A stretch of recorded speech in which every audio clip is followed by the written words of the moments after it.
Assalamualaikum warahmatullahi wabarakatuh.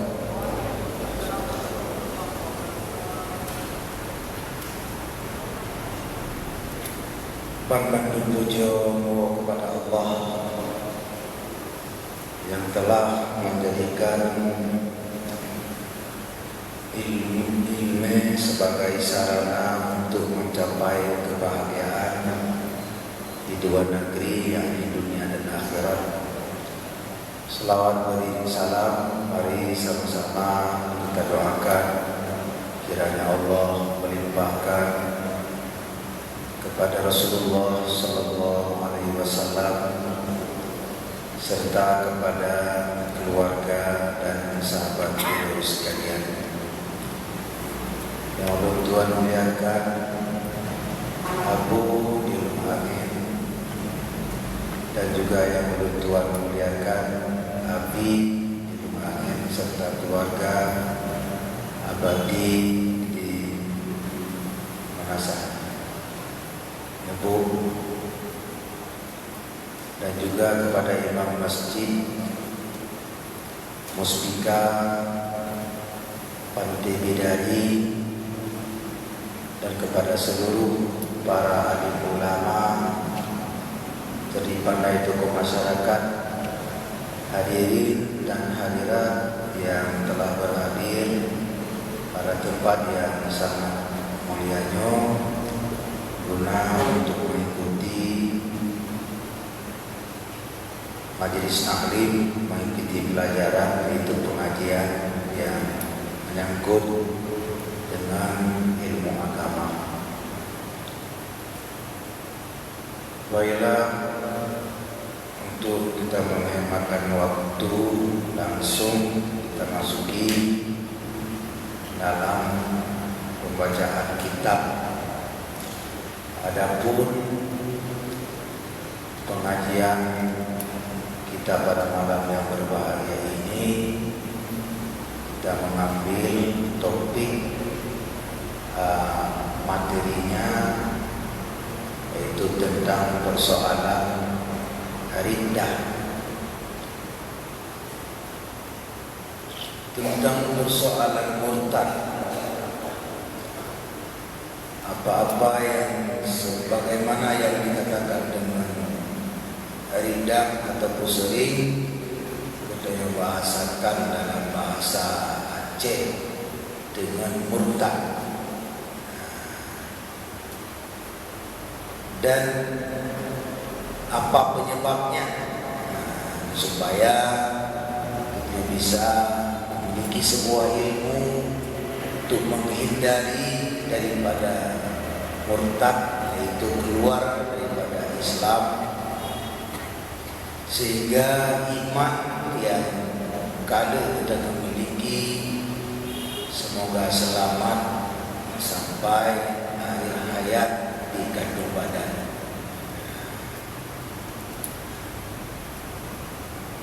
Karena antara ditanya dan kufur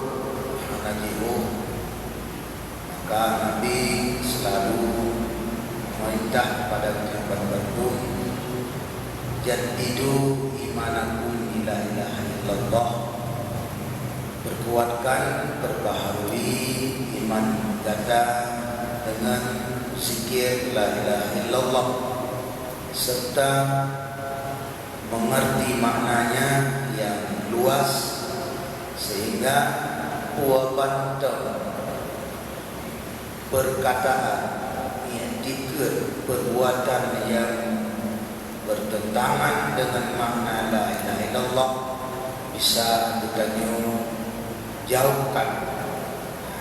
Maka untuk lebih jelas kita langsung kita baca kitab.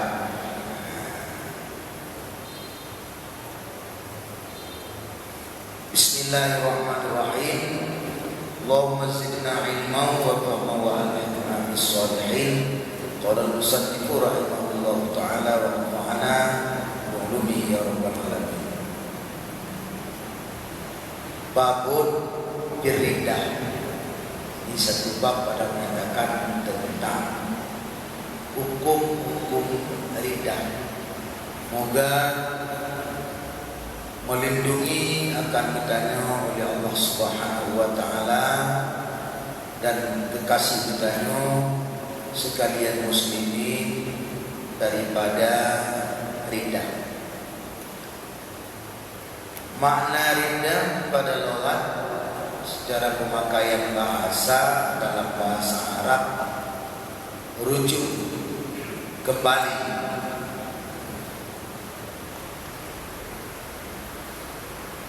Tapi makna yang digunakan oleh istilah agama memotong Islam, keluar daripada Islam, keluar daripada iman, dan murtad ini afhasyu anwa'il kufri, sekeji-keji aneka ragam daripada kekufuran. Yang paling keji kafir dan murtad. Kafir karena kafir harbi, kafir asalatan, ya, hidup selalu bermusuhan dengan orang Islam, bukan dengan kafir harbi. Kalau sekarang boleh kita kategorikan Yahudi yang kafir harbi.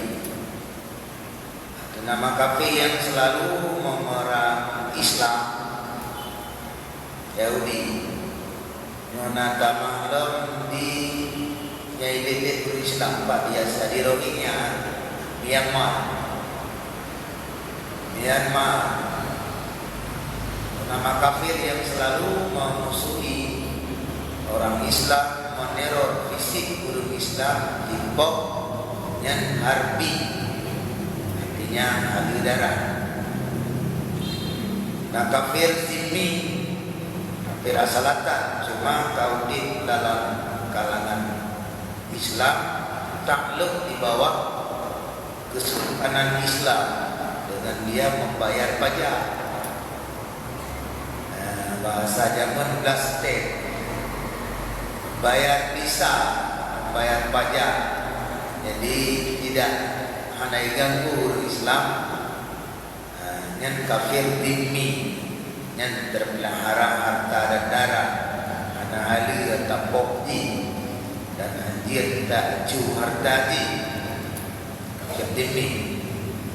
Ada kafir sesudah masuk Islam ataupun Islam nasabi, Islam dasar ke dari nenek moyang Islam lagi katanya duduk tamang kafir yang dekat orang yang keluar daripada Islam dekat dengan murtad. Bahasanya yang murtad, orang yang murtad, orang yang kembali dari pertama hana daripada kafir, kemudian Islam, kembali kepada kekufuran. Maka dekat dengan riddah perbuatan demikian, perbuatan keluar daripada Islam bukan riddah. Orang yang keluar daripada Islam dekat dengan murtad, yang paling buruk daripada macam kafir. Sehingga hukumannya dalam agamaku kan kayu kok taku anak kita no hidup kasih, karena begitu keji orang yang telah berada dalam kebenaran karena dalam kebaikan, tapi kejepit dalam kebaikan, dua dalam kejahatan. Makanya urut lebih buruk.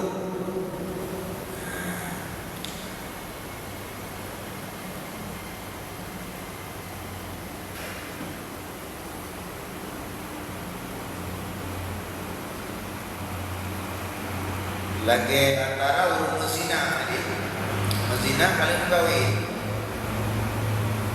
dengan anak kawin ke paling bro, urung kali mezina kali kawin tapi bandang mezina, maka karena telah membuat pelecehan dengan tamu kawin kan karena di isma Allah boleh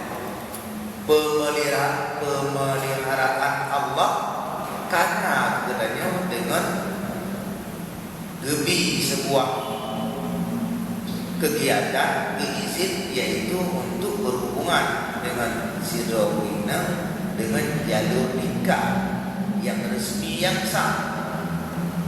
Tapi bandang cip tak begitu lain yang pelecehan, maka tindakan itu raja orang membadai sampai mati. Tapi dia golong pernah menikah hanya jilid sertu ke campur sertu ke perbandingannya urut anak keju urut beruji urut peju tapi pendro itu mencuci lebih bro. Mana perbandingan? Maka melecehkan isma Allah, menyoba murtad keluar daripada sebuah nikmat yang bagus, nikmat iman dan Islam yang membawa kebahagiaan, kembali kepada guru kaklik kata mana dari lebur takrub kena, maka itu sebodoh-bodoh dan sejahat-jahat manusia. Maka meninggalkan keimanan, meninggalkan sebuah kebaikan itu merupakan pelecehan. Maka pelecehan terhadap iman kata cok juga tak kebah berat hina, maka tindakannya berat. Maka awak anak kamu mengkebun tindakan hukum dunia ke anak yang betul kafe ini aja mau mengkebun. Tapi kali tajok sesuatu yang membuang tabur iman, membuang Islam, disitulah maka tindakannya merupakan sesuatu yang perbuatan yang paling buruk, tabur maka iqabji pula siksa pula berat, sehingga siksa murtad dibunuh dan tidak ditanam, disuruh makan atau diberi makan haji.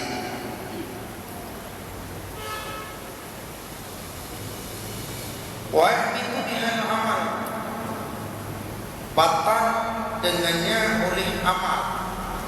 Ini kasalat bil mauti, ngan murtad batu bina amalan, menyesambung dengan mati.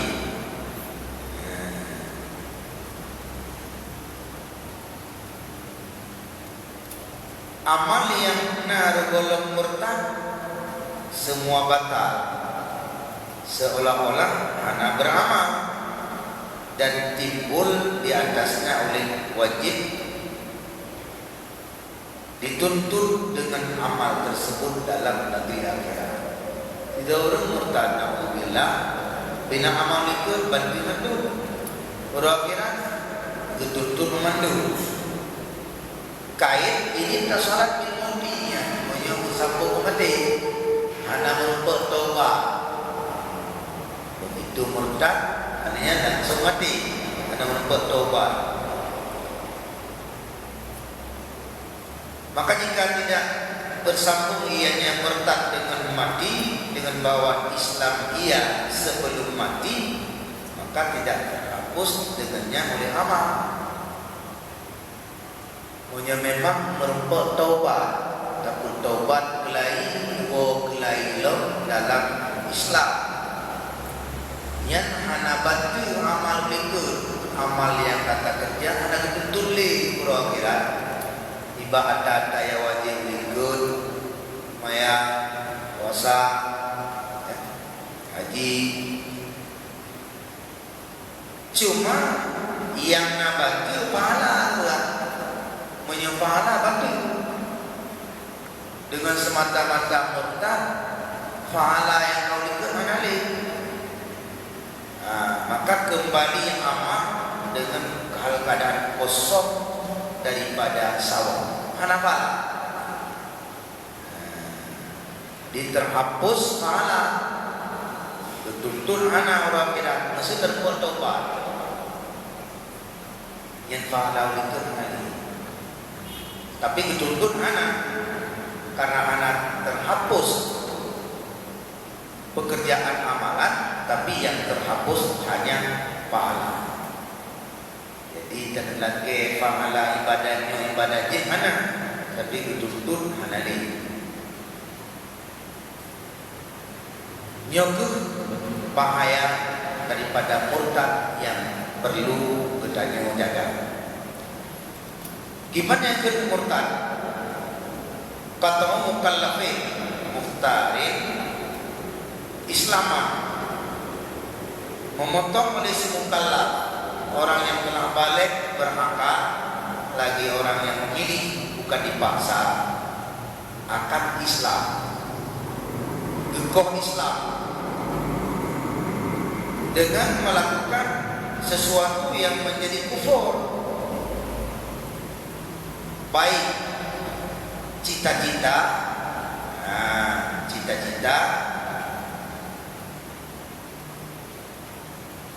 sekarang ataupun masa yang akan datang.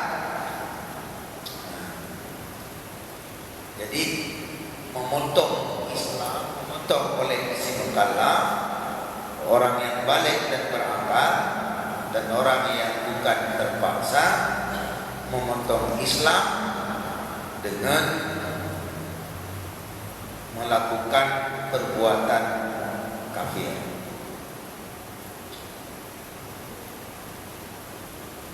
Nah, cita-cita untuk terbit daripada Islam, baik Cina ataupun buku.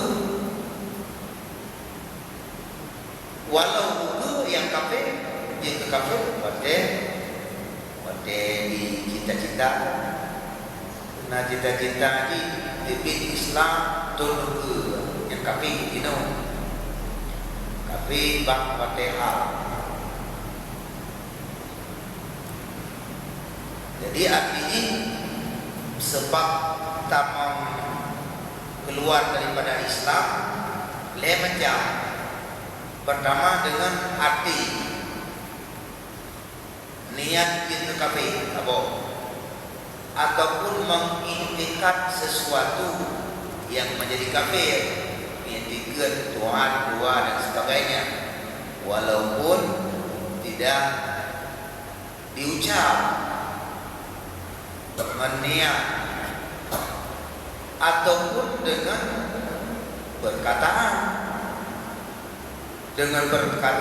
walaupun tidak ada niat. Dia mesti tak pegang sesuatu yang telah ijma' para ulama dan jelas bertentangan dengan Al-Quran dan hadis. Nyedit kemurtad, ingkar dengan perkataan ingkar wajib maya, ingkar wajib puasa, katakan ijma' dan ka maklum.